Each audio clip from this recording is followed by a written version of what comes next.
Alright guys, what's going on? Welcome in. So Dane Brugler of The Athletic, who's The Athletic's top NFL draft insider, just released his 7-round mock draft, right? So let's take a look at it, let's break this thing down and who he has the New York Jets selecting in this mock. So first up, it's Brock Bowers here at spot number 10 and references that it's a win-now move for a win-now team, which does make sense. Now, personally, I'm thinking, I don't necessarily think that Brock Bowers would be my first choice at spot number 10. I'm in the offensive line camp. Would Bowers be a bad pick? I don't think so. Would a wide receiver be a bad pick? No, I don't think so.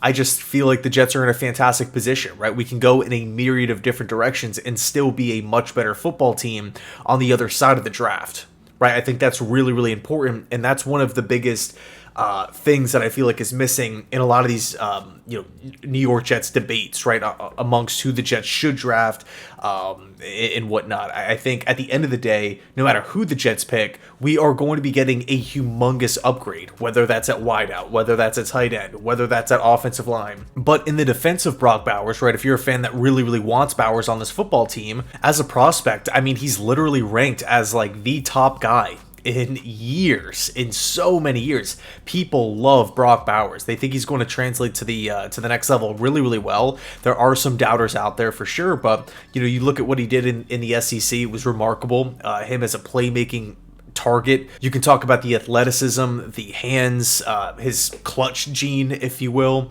And I've seen a lot of pushback saying, oh, well, the Jets shouldn't draft Brock Bowers because of like Kyle Brady over Warren Sapp all those years ago. But the reality is, Brock Bowers has nothing to do with that. We have a different coaching staff, different schemes. We're so far, I get it for storyline purposes, but, you can't, if the Browns drafted Manziel, are they going to avoid drafting quarterbacks? Like, no, the two don't have anything to do with each other.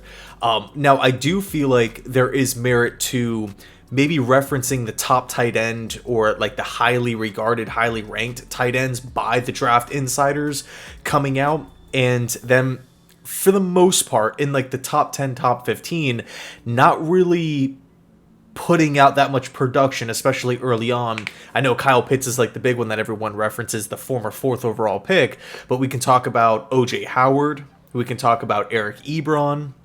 Noah Fant is another player. It kind of feels like the only one that was consistent was TJ Hawkinson, but TJ Hawkinson's on his second team with the Minnesota Vikings. And the Lions moved him and drafted his replacement in the 2nd round in Sam Laporta. And the argument that goes hand in hand with that is that you can go out and get an absolute beast in the mid rounds, a beast at tight end in the mid rounds, whether that's, like a George Kittle, Travis Kelce, Mark Andrews, Freiermuth from Pittsburgh, I think, is pretty underrated at this point in time. I would keep an eye on Musgrave from Green Bay as well. We just talked about Laporta. Kincaid was a bottom round 1 guy for Buffalo. I mean, even sticking with Buffalo, Dawson Knox was a mid-round guy. But again, those players have nothing to do with Brock Bowers. Those players have nothing to do with the New York Jets. So if the Jets view Bowers as an upgrade over Ruckert and Conklin, if they feel like he fits the system, if they feel like they have a plan in place on how to use him, and Rodgers is on board with it, I could definitely 100% seeing the Jets, pull the trigger here and draft Brock Bowers. Again, I'm not sure this is the ideal or what I would necessarily do if I was the general manager, but I'm not the general manager, right? Joe Douglas is. So we'll see what he does on draft night with that 10th overall pick. Wow. Okay. Next up at round 3, pick 72, he has the Jets going with safety from Minnesota, Tyler Nuban, one of my favorite players in this draft class. Now, what's interesting is that you look at the Jets safety room right now, and I feel good about the 3 players. Chuck Clark coming back from injury. I'm really excited to see what he can do within this defense. The Jets just signed Ashton Davis to a 1-year contract. I think the financials actually were just released yesterday. And then number 3, Tony Adams, who the Jets defensive staff just loves, right? They constantly rave about how good Adams is. So you don't really need a safety here. But I would go as far as to say that Tyler Nuban would be the best safety on the roster if he's the pick here in round 3. I don't think he's going to be here, though. I think he'll probably be a 2nd-round pick to one of these playoff teams that need a safety. But geez, you're talking about Tyler Nuban at Minnesota. He was freaking awesome. Polished, smart, ball tracking ability. He's experienced. He's played in 55 collegiate football games, right? First team All Big Ten. He can play free safety. He can play strong safety. He's long. He's lanky. He has a high defensive IQ. He constantly made plays for the Gophers defense, right? Again, I think if Tyler Nuban is the pick for the Jets, he would be the guy. He would be the team's best safety. Now, the pushback, why would the Jets draft another safety? You know, we just signed Ashton Davis. Now, who knows, maybe this mock draft was put together before that news came out, and he's been working on this thing for weeks and weeks, but you know, it begs the question, okay, well, if the Jets are drafting a safety or they're targeting a safety, and it doesn't have to be Tyler Nuban, it could be a Cam Kitchens, it can be, you know, I saw Mel Kiper had Hicks from Washington State being drafted in round 3 in his recent mock draft that he did with Field Yates.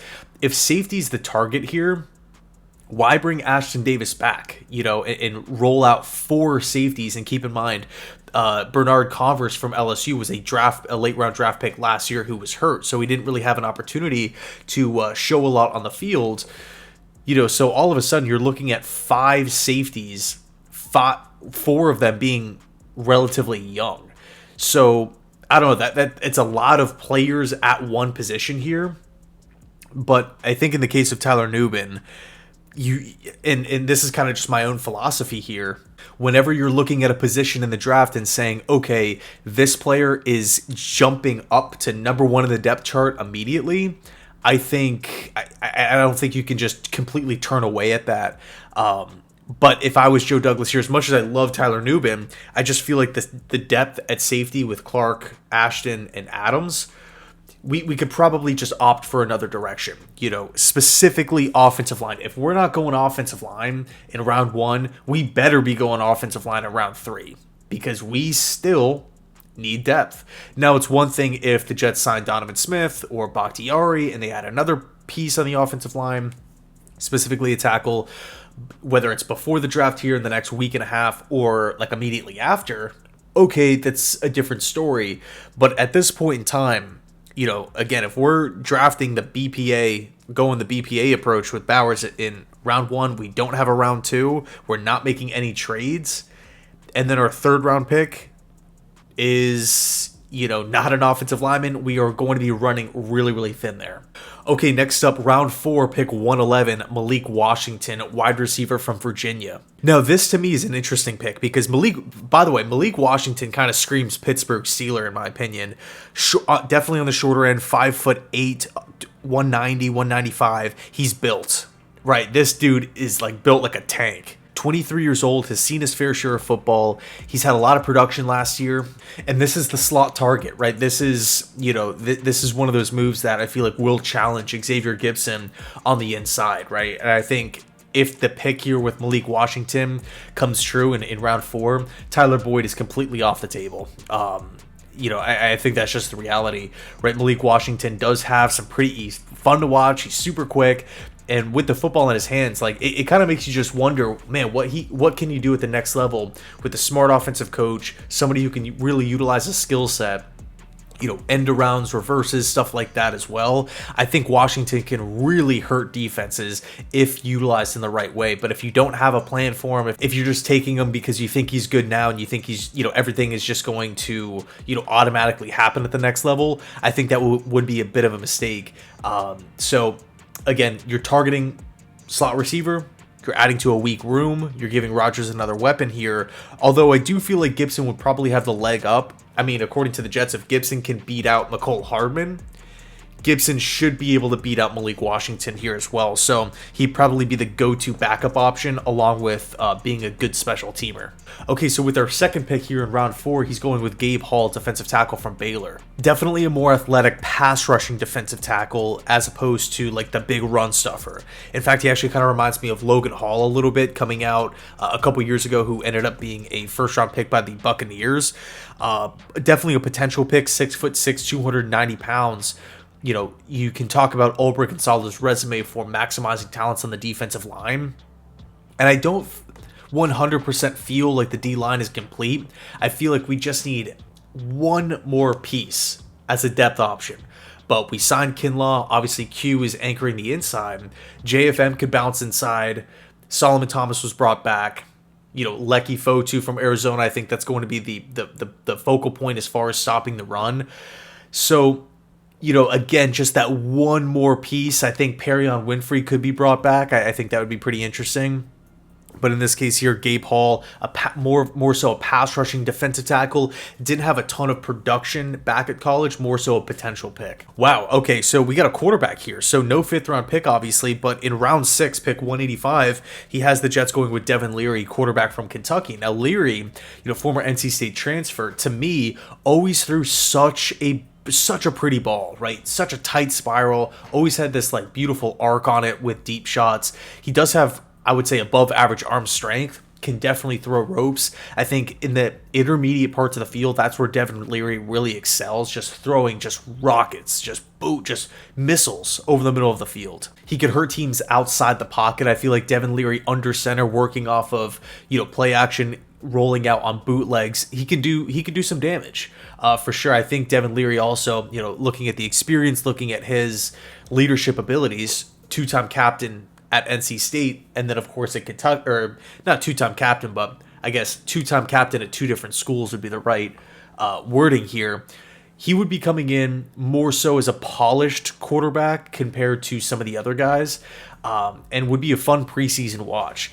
Personally, I think there are better fits in this draft for what Hackett and the Jets want to do offensively. But do you even, tailor your quarterback pick here to Nathaniel Hackett in this late round selection here? I guess you kind of have to, because the team didn't fire Hackett, and there's no plans that the team will be firing Hackett.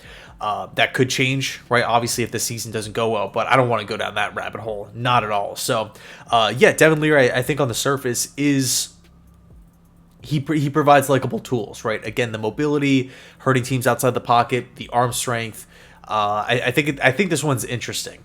Okay, cool. So round 7, pick 256. This is my type of pick here. CJ Hansen, guard from Holy Cross. At 6'6", 305, Hansen's an all-Patriot first team captain, 5th-year senior. He's more of an athletic guard, and the Jets do want athletic offensive linemen.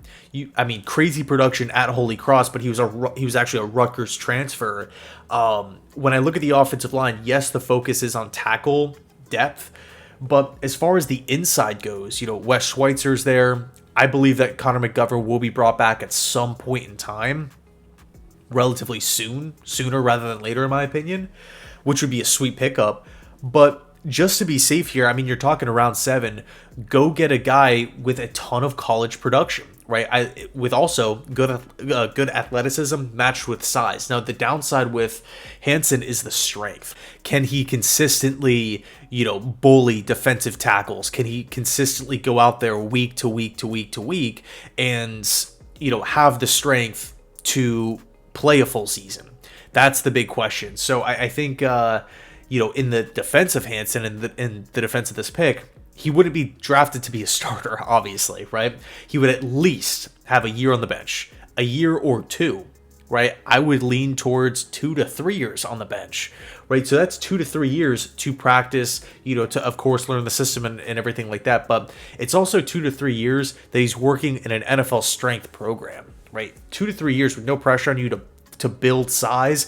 Yeah, you can do that, especially if you're 6'6", 300 plus, right? You have that the growth potential. So this would be a pick that I really like. Okay, and last but not least here, round 7, the very next pick at 257, Washington running back Dylan Johnson. 6 foot 220. The dude is absolutely built. He's a traditional power back, right? The short yardage situations, and you're getting everything that comes with the traditional power back, right? I think the downside, right, whether you're drafting a power back or a speed back, kind of like throwing it back to the old school running backs, you don't really get the agility, you don't really get the quickness, the shiftiness.